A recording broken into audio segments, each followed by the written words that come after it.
আসসালামু আলাইকুম। আমার চ্যানেলে আপনাদের সবাইকে আরও একবার ওয়েলকাম জানিয়ে আজকে ভিডিওটি শুরু করছি। কাছে এবং দূরে যেখান থেকে আমার ভিডিওটি দেখছেন, আশা করছি আল্লাহ তাআলার অশেষ রহমতে সবাই খুব ভালো আছেন। আর আলহামদুলিল্লাহ আমরাও অনেক ভালো আছি।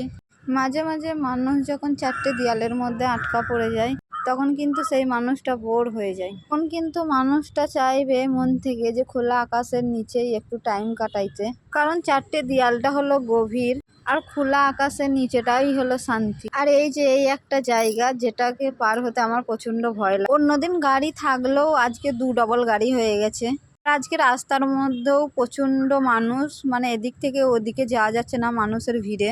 হঠাৎ করে যাইবে একটু ফাঁকা রাস্তা পেলাম, আর এই হাতিটা কোথা থেকে চলে আসলো মাঝখানে, যে রাস্তা আবার বন্ধ করে দিল।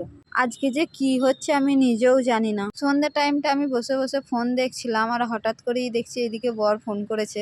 আর বর ফোন করেই বলছে তোমাকে আজকে চলো ঘুরতে নিয়ে যাবো একটা জায়গায়। কারণ বেশ কিছুদিন আমার 2 দিন ধরে ভালো লাগছিল না, কোথায় একটা ঘুরতে যাওয়ার ইচ্ছা করছিল। আর বরকে বারবার করে বলছিলাম যে আমাকে কোথায় ঘুরতে নিয়ে যাব, কিন্তু ওর ডিউটির জন্য কোনো টাইম পাচ্ছিল না, যাওয়াও হচ্ছিল না। তাই সাইডে এইখানেই মেলা হচ্ছিল, তাই বর দেখেছে যে এখানে একটা বাচ্চাদের অনুষ্ঠান হচ্ছে, তাই আমাকে এখানে নিয়ে এসেছে।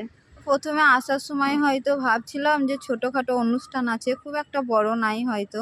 আর আসার পরে কি দেখছি আমি কয়েক হাজার মানুষ আছে এখানে। আমি ক্যামেরাটা ভালো করে করতে পারছি না বলে ঠিকঠাক মতো দেখাইতে পারছি না। আর আসার সময় ওদিক থেকে এদিকে যখন আমরা ভেতর দিয়ে আসলাম, তখন এতটা মানুষ ছিল না।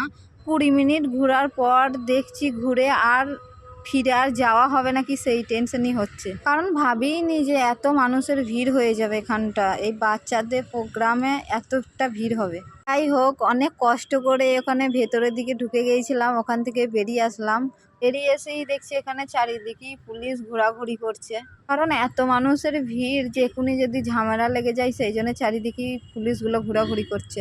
এত মানুষের জন্য আমি ভাবলাম যে হয়তো আমার বরটা কি এই মেলার মধ্যে হয়তো হারিয়ে ফেলবো। যাই হোক, অনেকক্ষণ থাকা হয়েছে, আর থাকা যাবে না, এবার চলে যাই রুমে। আর রুমে যাওয়ার সময় দেখছি অনেকটা রাত হয়ে গেছে, তাও দেখছি এই রোডে গাড়ির চাপ কমে নাই। যাই হোক, প্রথমে আসার সময় হয়তো একজন ছিলাম, এখন 2 জনা যাচ্ছি রুমে, তাই আর কোনো টেনশনও নাই। আর ভিডিওটা এই পর্যন্তই ছিল, এই বলেই আজকে বিদায় নিচ্ছি। আশা করছি পরবর্তী ভিডিও পর্যন্ত সবাই সুস্থ থাকবেন, ভালো থাকবেন। আল্লাহ হাফিজ। আসসালামু আলাইকুম।